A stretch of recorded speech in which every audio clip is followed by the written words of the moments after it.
Hey everyone, welcome back to my channel. Today I wanted to talk about the new movie Thor: Love and Thunder. Thor: Love and Thunder is the fourth Thor film and takes place after the events of Avengers Endgame. Director Taika Waititi returns after directing Thor: Ragnarok, and I've enjoyed some of his work in the past. That paired with the fact that I'm really interested in the Marvel universe, I wanted to check this movie out. The synopsis is as follows. Thor embarks on a journey unlike anything he's ever faced. A quest for inner peace. However, his retirement gets interrupted by Gorr the God Butcher, a galactic killer who seeks the extinction of the gods. So without further ado, let's get into the 6 things that make a movie great. 1. The plot. Watching the trailers leading up to this film, I was excited for what I thought the plot was going to look like. You bring in an outside character like Gorr, who gets a hold of the Necro Sword and has a chip on his shoulder having to do with gods. So he goes on his way trying to hunt down and kill all gods in the universe, including Thor himself. I guess I just thought that they were going to do more with him. A character like Gorr is very interesting, but the way that they executed it on screen was terrible. Taika Waititi was able to revitalize the Thor franchise by bringing humor into it, humor that was very similar to Guardians of the Galaxy. And that worked for Thor Ragnarok, but for this movie, you got beaten over the head with it. It was terribly imbalanced, and it distracted from the plot greatly. When you have a character like Gorr the God Butcher as your main antagonist and played by Christian Bale, it feels like you have to go out of your way to mess something like that up, and this movie did. Another thing to mention in the plot is that for some reason I thought that this movie was going to involve the Guardians of the Galaxy. The Guardians of the Galaxy are only in this movie for maybe a minute and a half, but they're out of this movie as quickly as they were in it, and to me that was one of the biggest letdowns of this film. So don't go into this movie expecting to see the Guardians of the Galaxy, because they're not in it. I have to give plot a thumbs down. 2 is family friendliness. Unfortunately, once again, there's some stuff to talk about with this. There was already media surrounding the idea of what messages would be pushed in this film, and I gotta say, more than Lightyear, there was a lot pushed in this. And it doesn't just surround the character of Valkyrie like a lot of the media was talking about. They talk about her having a girlfriend who died, and she flirts very minimally with other women in the movie, but it's pretty clearly shown that she is attracted to same sex. In addition to that, they make Korg's parents homosexual and Korg himself homosexual. And while they don't show Cronin's kissing on screen or anything, there's a lot of conversation around it and several things shown on screen that suggest that Korg is homosexual. Again, the reason why I am bothered by this is because this is to check a box. It's mentioned in Thor Ragnarok that Korg tried to start a revolution and that his mom was passing out flyers to try to get this thing going. In this movie, Taika Waititi decides to say that his parents are both men and that they were homosexual. So not only is there a continuity error in this movie because they really wanted to just check a box, and it's just starting to get really annoying. It's pretty clear what Disney is trying to do, and they're not being very subtle about it. So unfortunately, again, if you're wanting to bring your kids to this film, you're going to have to be ready to answer some questions that they're going to bring up to you. In addition to that whole thing, there's constant action and violence throughout. There's some profanity, there's some coarse jokes and some sensual humor. And while I would say something about Gorr being pretty dark,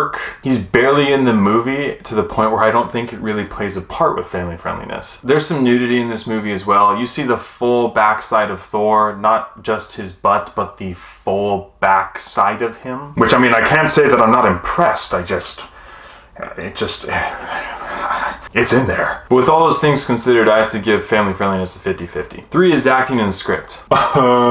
This by far is the worst Thor movie that I have seen to date. It seems with each passing Thor movie, they make the character of Thor dumber and dumber and dumber, to where you get to Love and Thunder, and it's like Thor is completely inept and stupid. A lot of the lines that he says are just empty and stupid, and they make him look stupid in front of everyone. 3/4 of this film feels like it's trying to force these jokes that are just not funny on you. I want to say that Christian Bale did an excellent job as Gorr, but he wasn't in the movie enough for me to really mention anything about it. The one thing that did stand out to me about his character is that his voice inflection and pitch was really weird. I don't know if that's how Gorr is supposed to be, but when he would change his voice from deep and grovelly and scary to high-pitched and weird, it just kind of gave me vibes of the Jared Leto Joker mixed with Voldemort. and it didn't seem to land very well. Christian Bale is one of my favorite actors, so I trust that he did the best he could with the role, but he just wasn't included enough to make a huge difference. On the flip side of that, Natalie Portman returning as Jane Foster and becoming Lady Thor, I think did not do a ton for this film. In my opinion, this movie is one of Natalie Portman's worst acting performances in her career. She seemed super awkward on screen, all of her lines were super cringy and weird, and it just felt really out of touch with who the character of Jane is supposed to be. So acting and script get a thumbs down. 4 is character development. After the first 5 minutes of this movie, I was already worried about character development. The movie opens with Gorr, the God Butcher, and provides very minimal backstory to why he's doing what he's doing and what's driving him. But they could have done so much more. We've seen Marvel do a great job with character development, like with Thanos, and even with Ultron. And I was really hoping that Gorr would be a great MCU villain. But they do it in such a half-baked way that while you understand why Gorr is doing what he's doing, you don't really feel that much. I feel like his character progression throughout the film is not super impactful because 1, he's not in the movie enough, and 2, when you arrive at the end of the film, his decision on what he's doing doesn't make sense. It didn't feel natural, and it felt pretty contradictory to his mission to kill all gods. Thor seems to get dumber with every movie, and that is not a good look for him. In this movie, it seems like every single moment that could be serious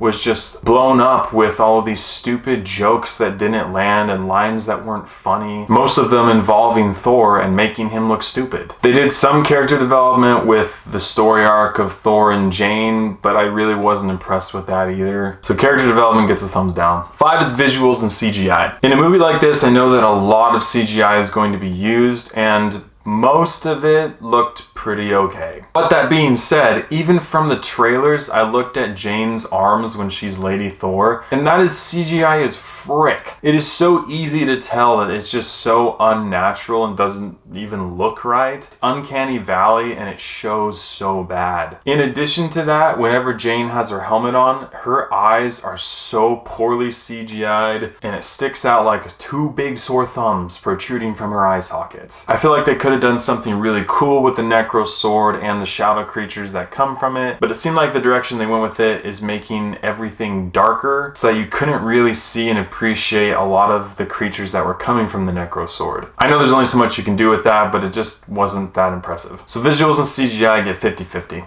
And 6 is rewatchability. A common thread with films that seem to get distracted from their plot with a bunch of nonsense that doesn't fit in is that it makes it seem like it's so much longer than it is. This movie has a runtime of just under 2 hours, and it feels so much longer than that. There's nothing really about this movie that would make me want to watch it again. And the implications that come from this film for the MCU are not that big. So it really seemed like a poorly put together film that didn't land and kind of has reset the Thor franchise into being the joke of the bunch. I wouldn't spend my time watching this movie again ever. So rewatchability gets a thumbs down. With all those areas considered, I have to give Thor Love and Thunder a 4 out of 10. This movie had so much potential. Christian Bale as the main antagonist, a simple plot that could explore a lot and have a lot of implications for the MCU, but this movie was absolutely wrecked by a terrible script, bad acting performances, shoddy CGI, unnecessary subliminal messaging that led to continuity errors, that all led to a very colorful and disastrous movie. And because of that, I have to say I would not go to the theaters and spend my time and money watching Thor Love and Thunder. Thank you so much for watching. If you've seen Thor Love and Thunder, please let me know what you thought about it in the comments below. As always, I appreciate your love and support, and I'll catch you guys and gals